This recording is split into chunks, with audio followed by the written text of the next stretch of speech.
네, 오늘의 말씀은 로마서 13장 11절에서 14절까지 말씀입니다. 또한 너희가 이 시기를 알거니와 자다가 깰 때가 벌써 되었으니 이는 이제 우리의 구원이 처음 받을 때보다 가까웠음이라. 밤이 깊고 낮이 가까웠으니 그러므로 우리가 어둠의 일을 벗고 빛의 갑옷을 입자.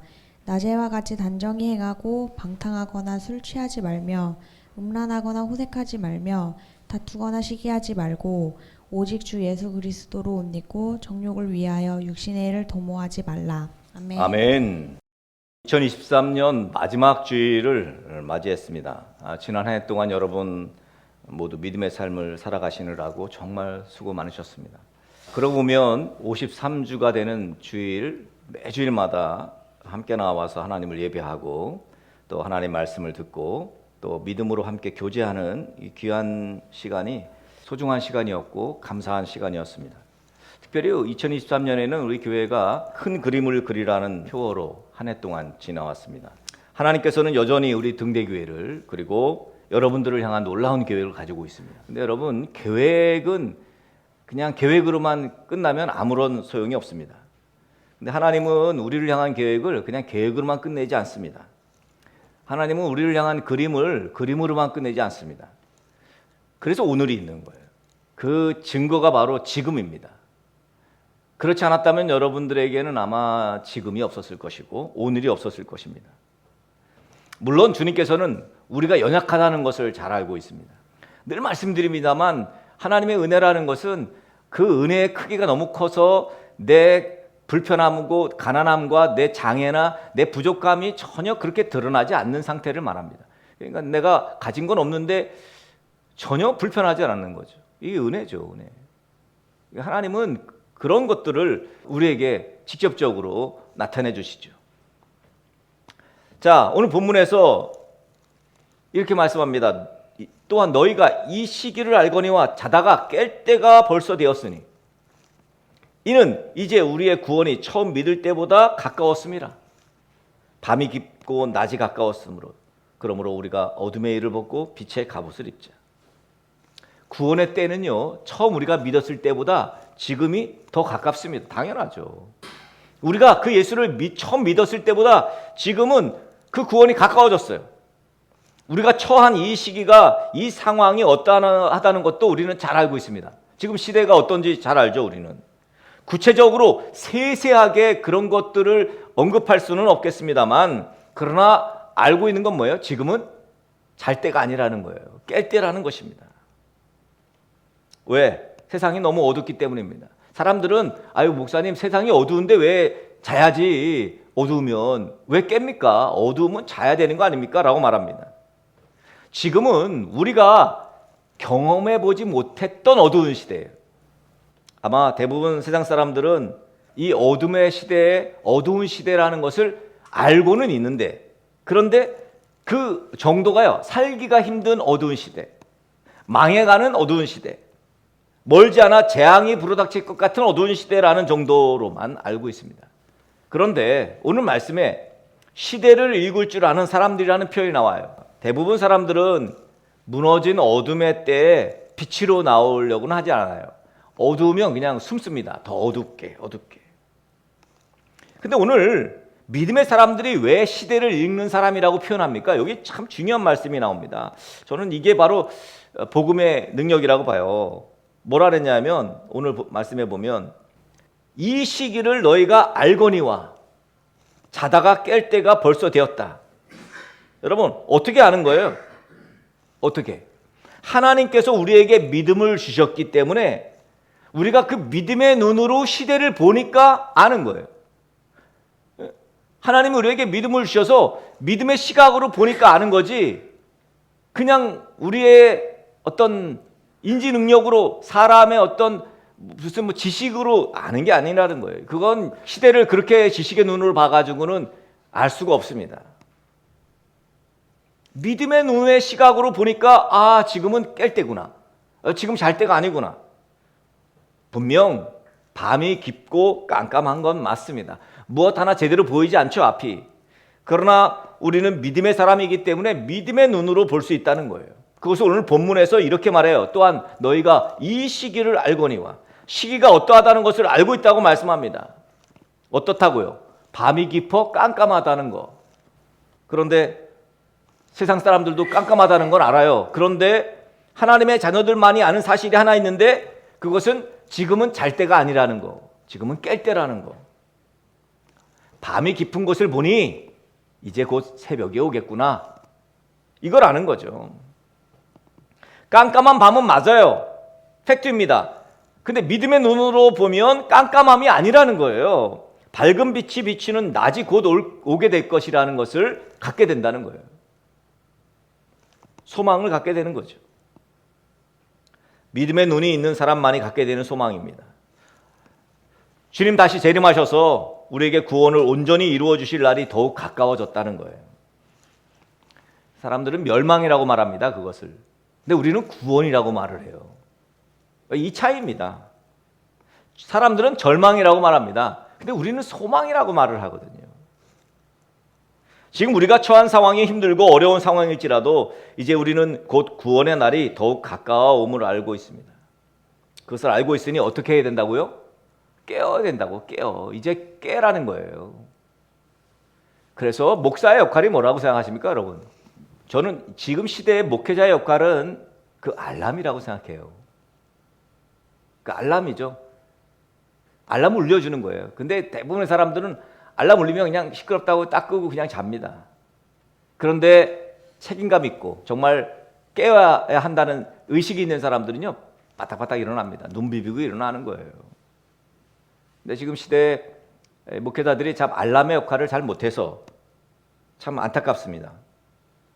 오늘 12절에 밤이 깊고 낮이 가까웠으니 그러므로 우리가 어둠의 일을 벗고 빛의 갑옷을 입자 그랬어요.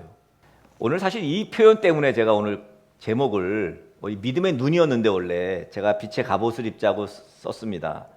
믿음의 사람들은 어둠의 일을 벗고 빛의 갑옷을 입자. 여기 재미있는 표현이 나오죠. 어둠에 대해서는요, 일이라고 말했어요. 일. 어둠의 일. 근데 이 빛에 대해서는 빛의 갑옷을 입자. 옷의 표현을 했어요. 아니 어떻게 말해야 돼요? 원래 어둠의 옷을 벗고 빛의 옷을 입자 이래야 되잖아요. 그런데 어둠의 일을 벗고 빛의 갑옷을 입자 그랬어요. 어둠에 있다는 것은요, 일로 표현하는 겁니다. 그런데 일이라는 게 다른 것이 아니라 잠이라는 거예요. 잠. 그래서 너희가 이 시기를 알거니와 자다가 깰 때가 되었다고 말씀하는 거죠. 어둠의 일이 뭔데요? 결국은 자는 일입니다.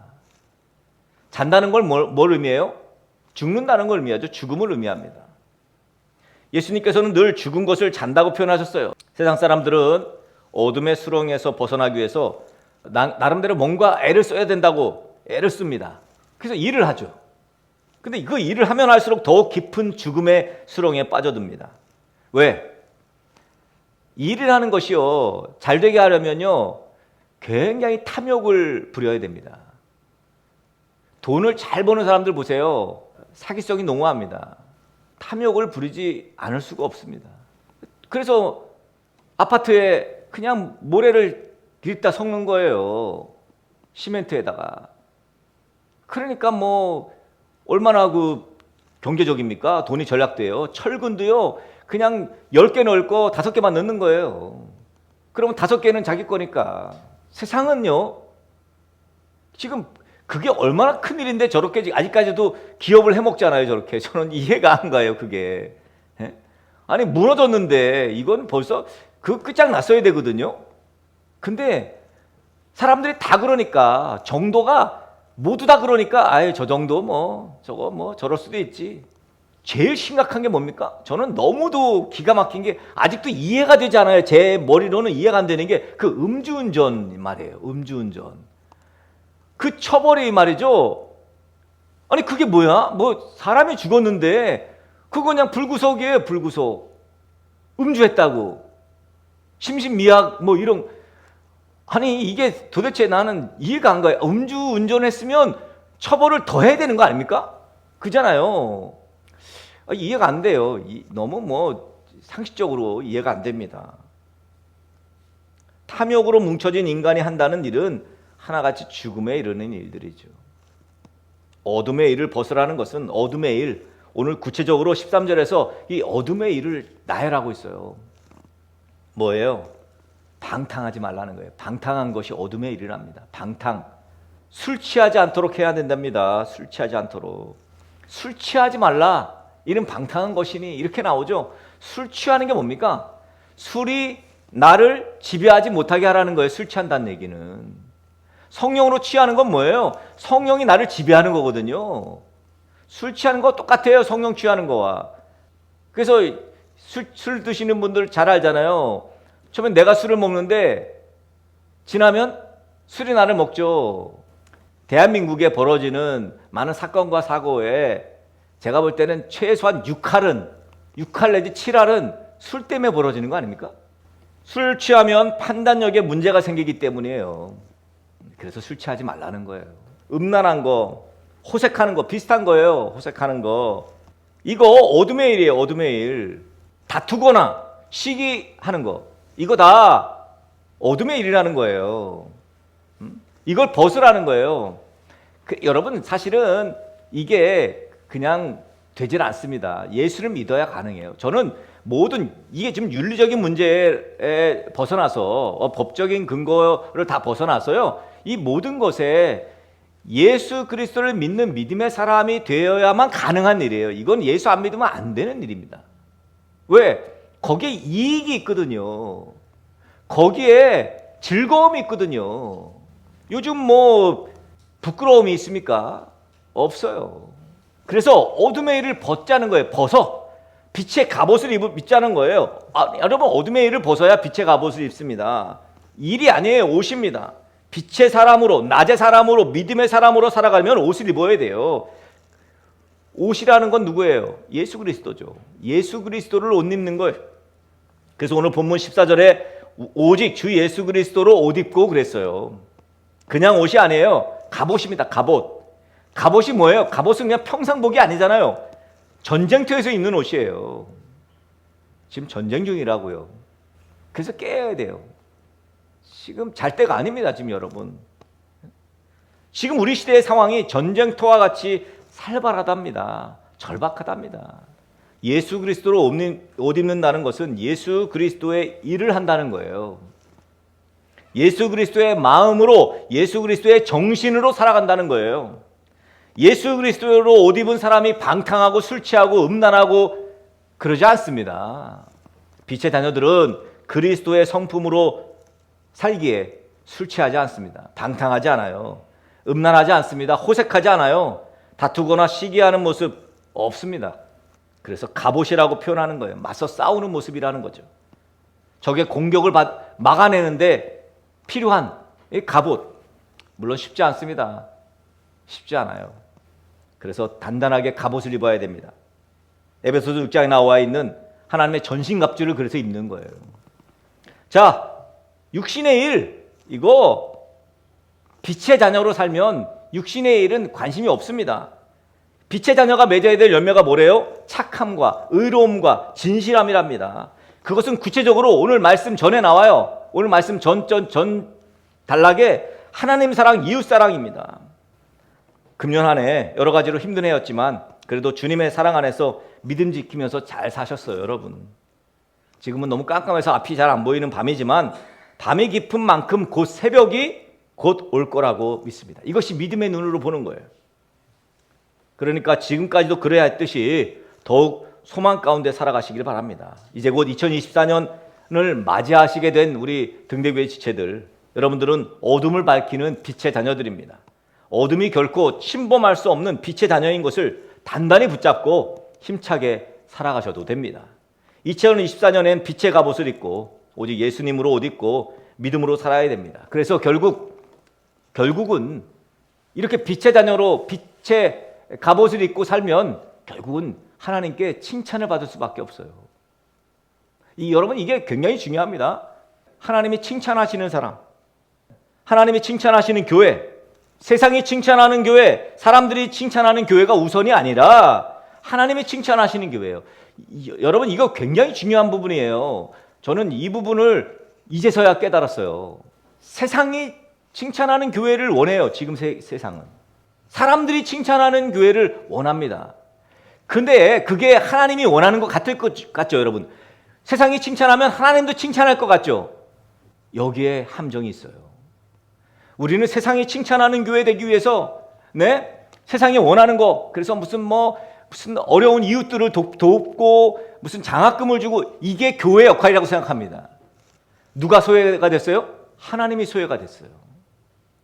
하나님의 칭찬을 받으면 세상이 칭찬하든지 사람들이 칭찬하는 거와는 전혀 상관이 없어요. 그거는 아예 상관이 없어. 하나님이 칭찬하시면 여러분 아멘 하셔야 돼요.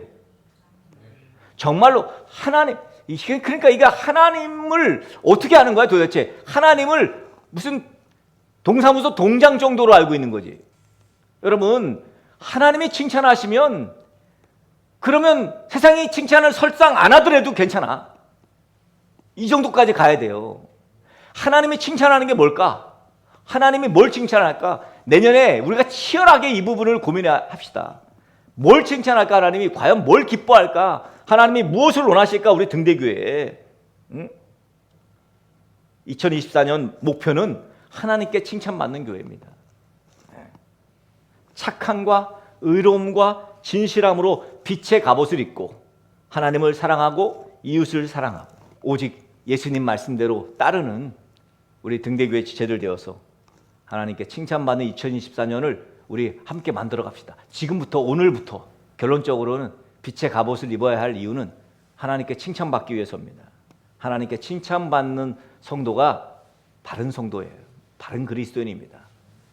부디 우리 등대교회 지체들은, 우리 등대교회 공동체는 하나님께 칭찬받는 건강한 교회 되어 하나님을 기쁘시게 하는 2024년 꿈꾸는 저와 여러분들에게 간절히 축복합니다.